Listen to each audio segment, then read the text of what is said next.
Good morning, student. Now we start first chapters.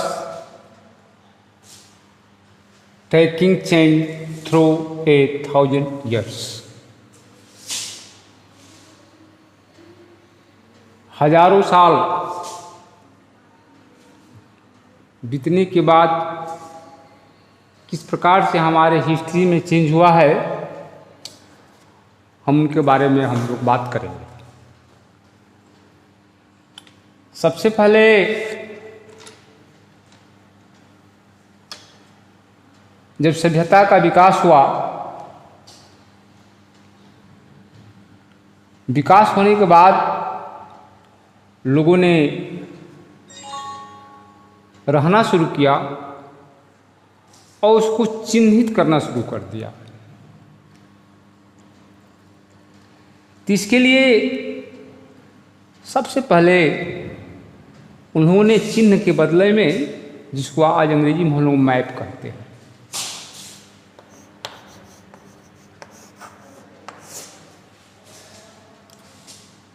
सबसे पहले map 1154 ईस्वी में 1151 में जो अरब का भूगोल शास्त्री था, जिसका नाम था अल-अद्रीसी,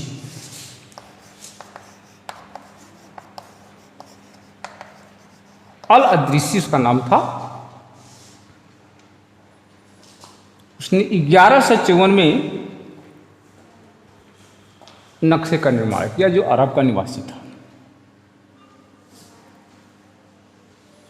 बाद में उसने जो उसका नक्शा था बहुत बड़े स्तर पर था। हमारे यहाँ इतनी टेक्नोलॉजी नहीं थी, या पूरे विश्व में कहीं टेक्नोलॉजी नहीं थी। उसने दीवार पर ही, इसका नाम था अल-अद्रीसी, 1154 में सबसे पहले उसने नक्शे का निर्माण किया, जो अरब के रहने वाला था।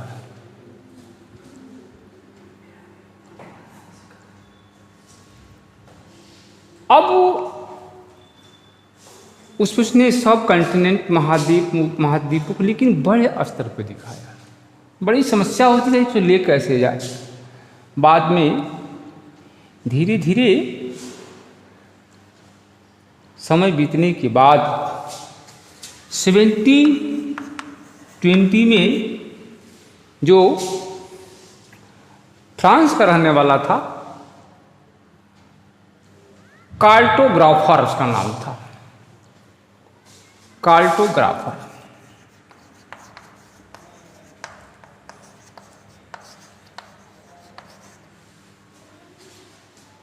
कार्टोग्राफर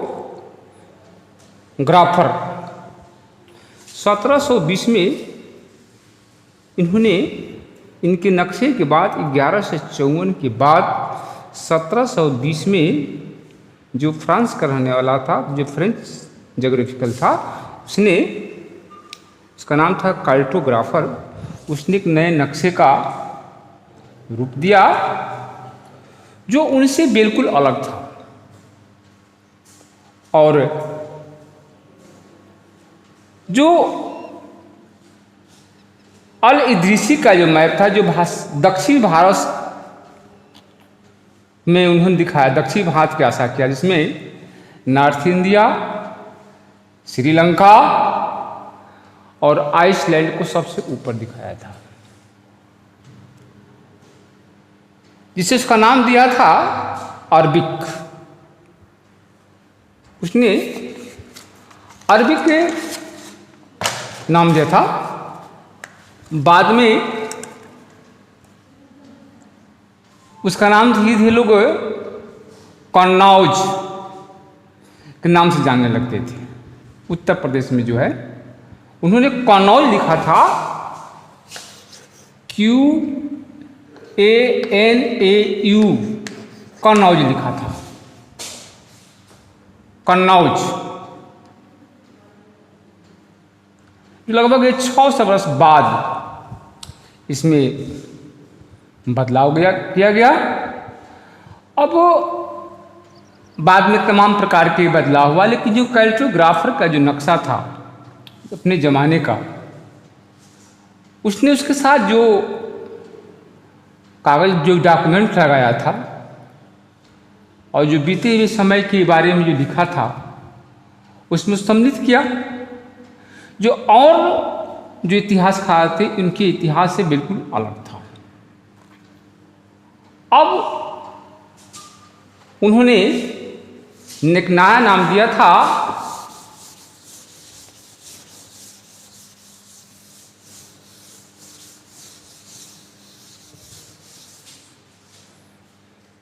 न्यू एंड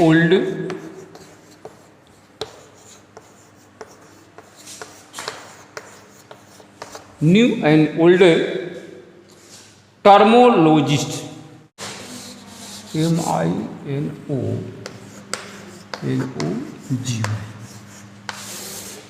टर्मिनोलॉजी, इसको कहते हैं हिंदी में शब्दावली।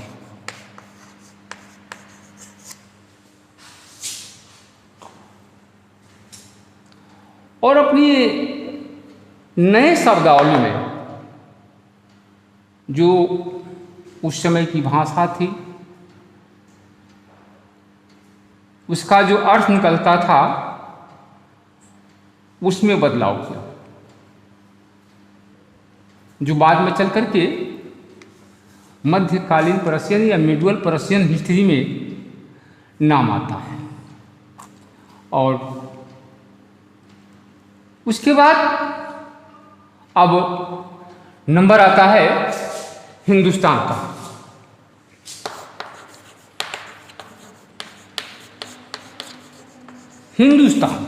हिंदुस्तान शब्द का यूज किसने किया था? हिंदुस्तान जो आज मॉडर्न लोग इंडिया कहते हैं, 13वीं शताब्दी में मिनहाज सिराज, उसका नाम था मिनहाज सिराज, जो पर्शिया का रहने वाला था, उसने पंजाब, हरियाणा और गंगा और जमुना के बीच में रहने वाले भाग को उन्होंने दिल्ली सल्तनत का नाम दिया। दिल्ली सल्तनत मतलब जो दिल्ली के अधीन शासन किया जाता है, दिल्ली सल्तनत का नाम देखा। बाद में 16वीं शताब्दी में बाबर आया और बाबर ने हिंदुस्तान का नाम, जिन्होंने ज्योग्राफी में फ्यूना कल्चर ऑफ इनहिबिटेंस कहता है कि जो यहाँ की संस्कृति थी उस संस्कृति के नाम पर उन्होंने हिंदुस्तान का नाम आया। और 14वीं शताब्दी में अमीर खुसरो आया था जिसने हिंद का प्रयोग किया था और हिंद से बदलते बदलते धीरे धीरे उसका नाम हिंदुस्तान हुआ। पहला नाम उसका हिंद था, बाद में बाबर के आने के बाद जो उसका मंत्री खुसरो था, उन्होंने यहाँ का राजनीति और यहाँ का संस्कृति को लेकर के बदलाव करते करते उन्होंने हिंदुस्तान का नाम दिया, जो आज लोग सभी लोग हिंदुस्तान कहते हैं। अब हम बात करते हैं फार्जिनियर आया है और परदेशी शब्द आया है। बार बार फार्जिनिया, तो फार्जिनिया कहते कहता विचित्र अजनबी, जो लोग समाज में रह करके अपने संस्कृति को बताते थे, जिनको लोग परदेशी करते थे। पर्शिया में उसको लोग पारसी, उसको अजनबी लोग कहते थे। तो जो जंगल से आए थे उनको फार्जिनिया लोग कहा, और जो लोग गांव में उनको नाम परदेशी दिया उन लोगों ने। अब जो इनका धार्मिक विचार या धार्मिक स्थान, इससे भी कई कारण जुड़े हुए हैं। इसके आधार पर इन्होंने परदेशी और फार्जिनियर्स इनका नाम दिया। अब हम आगे बढ़ेंगे इतिहास और उसके सोर्स। इसमें सबसे पहले जो उन्हें सूचनाएं मिली, उन लोगों को यह सूचना उनके प्राप्त हुआ है, जिसमें गुप्ता डायनेसिटी, हर्षवर्धन जो 700 वर्ष से लेकर के 1750 के बीच के समय काल का हम वर्णन करेंगे। इतिहास से जो इतिहासकार है, जो उस जमाने के सिक्के मिले, उस जमाने की जो चित्रकारी मिली, लिखावट मिली, उनके जो टेक्स्ट थे उनके बारे में बात की करेंगे हम, और किस प्रकार से ये लगातार चलते रहे।